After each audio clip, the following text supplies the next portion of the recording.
I'm Shae Russell from mining.com.au. Joining me today is Mike Garbutt, the CEO of Clean Air Metals. Mike, it's great to see you again. How are you? I'm great. Good to see you again. Thanks for jumping back on. You recently wrapped up the end of your summer drill program and you announced the results of 8 holes. Can you talk me through 2 of the key highlights?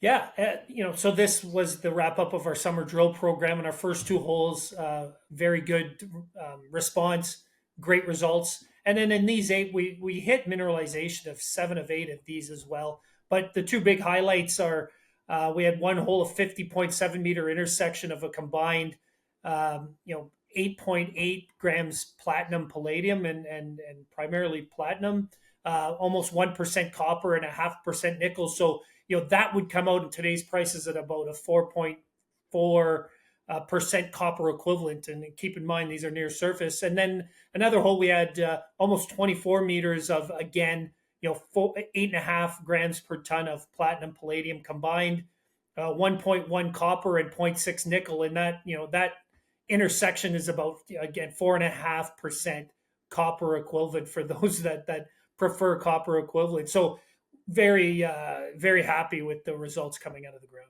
These are very impressive numbers that you've been able to produce. But what does this add to the Thunder Bay project overall?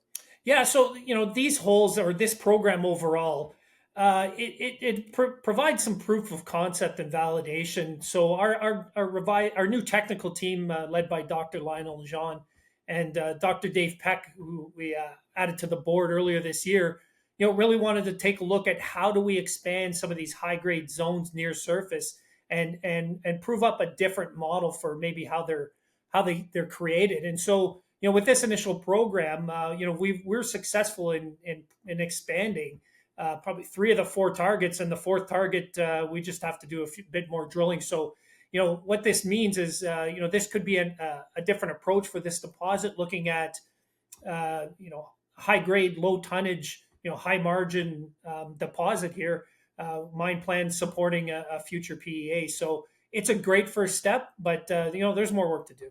Well, speaking of more work to do, what comes next? Obviously, you've wrapped up the summer program. I know you can drill through the winter period. What are we going to see? Are we going to see some desktop geology or more boots on the ground?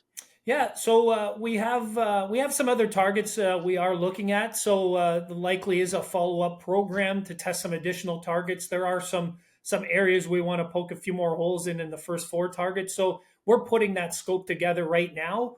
That'll likely also be accompanied by some geophysics. I mean, we have a large library of information of work done on the site from geophysics and drilling and structural geology, and we want to put all that information potentially into use machine learning capabilities, and with that volume of data, that might actually give us some insight into some other areas we could be looking for additional pods to test in the future. Listen, Mike, these are great results. It's awesome to see this drilling program end on such a high. I can't wait to see what you guys get up to next. Make sure you keep me posted. Thank you so much for being here today. Yeah, thank you for having me.